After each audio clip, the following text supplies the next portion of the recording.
at Teikametrics, we're not thinking just AI, we're not thinking just human. We're essentially thinking human in the loop with AI. A human being can do much better than a computer most of the time, almost all the time. And a human being powered along with the AI is unstoppable.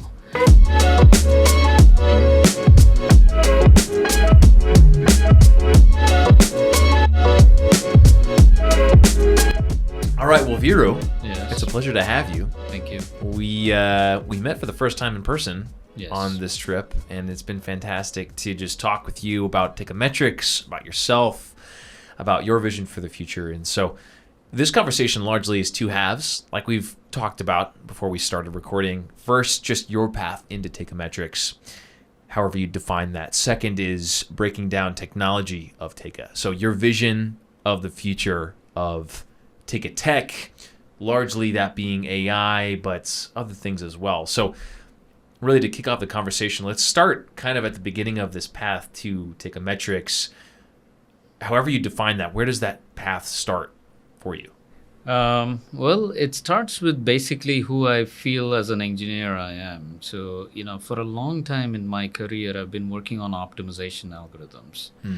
So, it's for me, my first job after my graduation was working on a logistics platform, and there was an optimization about, how, when and how the maintenance algorithms that we were building at the time. And that got me into, a little bit of the AI space. At the time, it was more statistics, running statistical algorithms. But and as my career grew, there was a time when I started building search algorithms, search relevance algorithms, recommendation algorithms, discovery engineering, and so on. Those are also at the core of it, if you think about it, are just optimization algorithms. So I spent some time at Expedia building hotel search algorithms, then at Amazon building demand forecasting algorithms, which are also, again, optimization algorithms. Sure. At the same time, I've previously worked at a few startups before, and I enjoyed the experience of working at a startup where things are being defined, things are coming together, there's a larger impactful role you can play, and the space is more interesting, you're moving much faster, more agile, and so on. So all of those things converge together. So it was still going on in my head, and I wasn't really looking for, okay, I'll take the next step. That's when, Teikametrics approached me, and I didn't answer, but we have you didn't answer? No, I did not. Oh, okay, interesting. Yeah, so Teikametrics actually, has a wonderful recruiter, Peter. Yes. And I love Peter because, he crafted a personal message I did not answer, and then next day he crafted another message and I did not answer. The third day he crafted another personal message. All three were different, by the way. And that's when I was like, wait a minute. At least, he deserves an answer. I can't keep on ignoring this. Yeah. Right? And that's when I really started looking into Teikametrics. And, let me tell you one thing I found about Teikametrics as I was researching was, wow, there is the business model of Teikametrics is something I could relate with. Interesting. It was an optimization space, right? Second, the product market fit was there. The problem space was there. It wasn't like too early or too late to the game. Sure. I could clearly see. And when those two things, mentally fit for me, I was like, yeah, I want to talk to these guys. Right? So I went through the process, talked to a bunch of people. They interviewed me, and, I think I couldn't be more excited to be here at Teikametrics. One, because I'm back in the optimization space. Two, this is exactly the kind of role I was looking for and the leadership role I was looking for.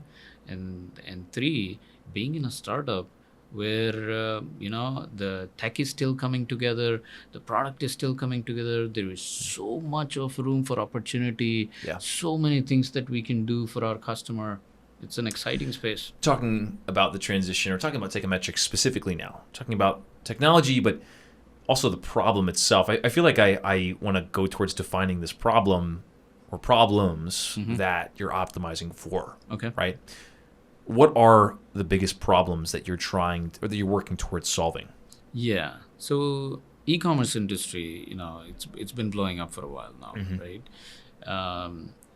A parallel, let me give you a parallel about in Google search terms. Like 25 years ago, if you created a website with great content, you could monetize it.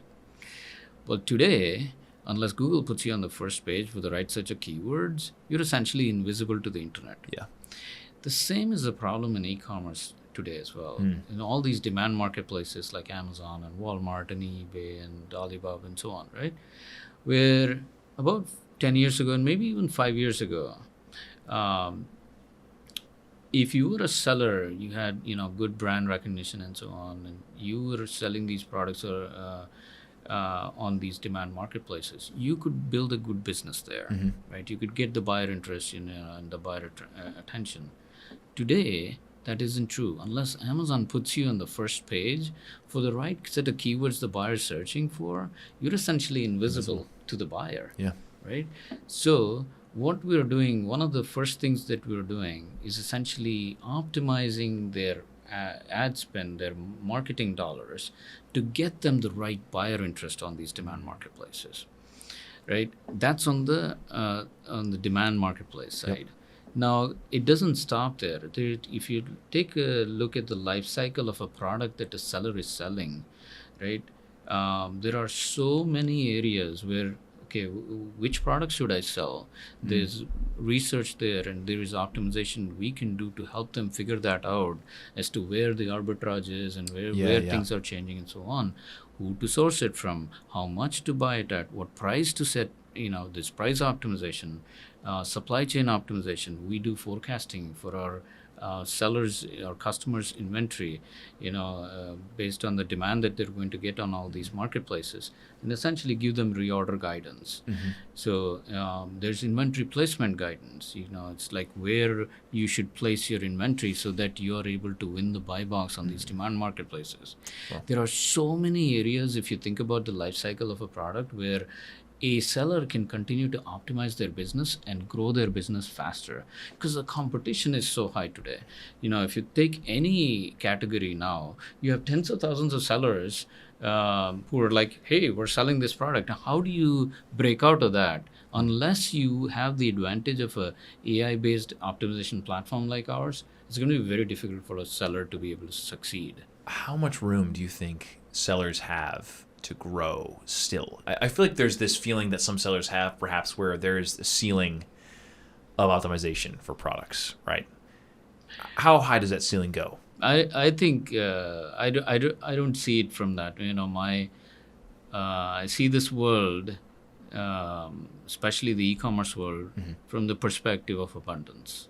I don't think that we're even close to finding out where the ceiling is going to come. The marketplace is changing. The landscape is changing. Yeah. The problems are changing. So it's like this. Once you've solved one problem, the next space becomes the problem where the competition is. Yeah. Right. So it is fast evolving, and we have to just keep at it, and we have to keep building the tools to keep helping the seller be successful. Today's technology is not enough next year. Next year's technology is not enough 5 years from now. So we just have to keep innovating. So why is AI such an integral part of the focus at Teikametrics? Why AI? First off, what is AI? We've talked about this briefly, and I think AI, we've talked about the fact that AI is a buzzword largely, but that it also carries legitimate weight in terms of value for companies like Teikametrics. So what is valuable AI? I'm going to change my question to that. What is valuable AI? And why is it such a big focus for Teikametrics? Yeah. So, well, AI, there's so many different applications of AI. And so I don't know if I'm the right person to define generally what AI is. And it is okay for people to have different perceptions of AI, because ultimately, if people walk away with thinking, hey, this is a computer algorithm that is going to continuously learn where the opportunity is and optimize for that, that's good enough. Essentially, that is a machine that's learning the space, given all the inputs and the parameters, and will continue to optimize for you. And why AI? You say that's a big important question. It's to help solve the problem of scale, right? a human being can do much better than a computer most of the time, almost all the time. And a human being powered along with the AI is unstoppable. So, at Teikametrics, we're not thinking just AI, we're not thinking just human, we're essentially thinking human in the loop with AI. Imagine that a human being who's not very good at chess, but is good with chess, right? Like it's not Gary Kasparov or someone like that. Yeah. And you give them a computer, which is helping you win the chess game, you can beat Deep Blue. So that's how we see it, right? Like, imagine the algorithm is helping the human make better decisions. It is also helping our sellers scale. There are lots of times when, you can't have a human being be there to make every call, to be there to make every decision, and so on. As an example, our bidding algorithm is making thousands of bids a day. There is no way a human is going to be able to read in all of the data and say, oh, I know what to do how I know exactly how to spend my next ad dollar, where to spend it, which channel to spend it on, all of those. So our algorithms are making that decisions for our customers all the time. So you can't solve the scaling problem without a computer in the loop. Yeah. You said in this interview that the technology of today will not be the solution for tomorrow, or that technology today, the problems tomorrow, technology today might not solve for. Yeah, it won't be enough. It won't be enough. So, what will it look like? Talking about Teika specifically, let's paint the picture of, like, let's say 3 years in the future, 3 to 5 years in the future. Okay, what does ideal world look like for our sellers that are an integral part of the Teikametrics community? What is the technology doing to solve problems at that time? Yeah, so we at Teikametrics, right? Like, we are obsessed with looking into the seller's life. Where are they spending time, money, and energy, right? We're talking to our customers all the time. We're obsessing with, what's the friction for them, and trying to solve that, and where they get. Sometimes they don't even realize where they can add the most of their value to their business and so on. But since we're talking to a lot of them, some of those things keep bubbling up. So as an example, we have 3 products today that we built. Ad optimization, helping them spend their ad dollar the most efficiently. Inventory optimization, essentially helping them with guidance on their supply chain. And market intelligence, helping them with competitive intelligence and market intelligence and so on. But that's just the beginning, right? There's lots of other areas where we want to go into. If some of the sellers, they're like, hey, I want to be able to figure out how to get a better supplier deal, or give more stable supply chain. If I was only able to finance my inventory sooner, well, what's the risk in that? Can we start to do risk management, fraud management in there, to build AI there, where we are able to fund and help the seller get their inventory in a more stable marketplace, right? Where they don't have to suddenly run out of inventory or have too much on their hands and so on. Or it could be in the future, how to do even tax compliance, or accounting integrations, or business management on the financial side. It can be any one of those things. We just, and I'm bringing this up not out of nowhere. These are areas we're constantly looking into and seeing if there are actual problems that are worthy of us, right? For us to invest in, which will make a material difference in our seller's life. Sometimes, it's easy for us to go, oh, you know what, this tech we could build, and it'll be cool to build it. But we take a step back and it's going to go, okay, if we were to be successful in building the tech, how much of a difference it's going to make to the seller's business, right? Not essentially will the seller pay for it. The seller may pay for it. How much of a difference will it make? Is that that's a core piece? That's a core piece on how we're looking at our roadmap, right? If it's going to make a big difference to their business, then ultimately they'll win. In any technology we are going to build that helps them win in the marketplace, that's what's going to take us to solving their next problem.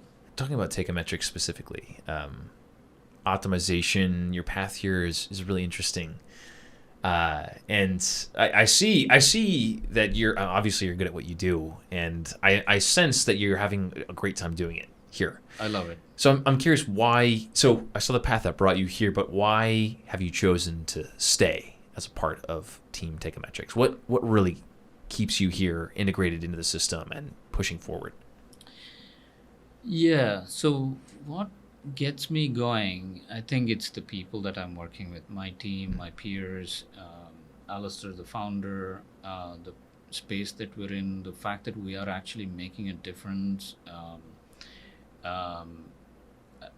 If one way to evaluate, my job satisfaction is, hey, if this company went away, would it make a difference in the world? It's ultimately, for me, it's just about being with the people who are super competitive, passionate, collaborative, mission oriented, and it's fun to be around. Like just yesterday, a large part of the R&D team got together with one goal: let's go have fun. And these are the fact that they're able to come together saying that's the goal for today, because we'd come to a major milestone that we wanted to really celebrate.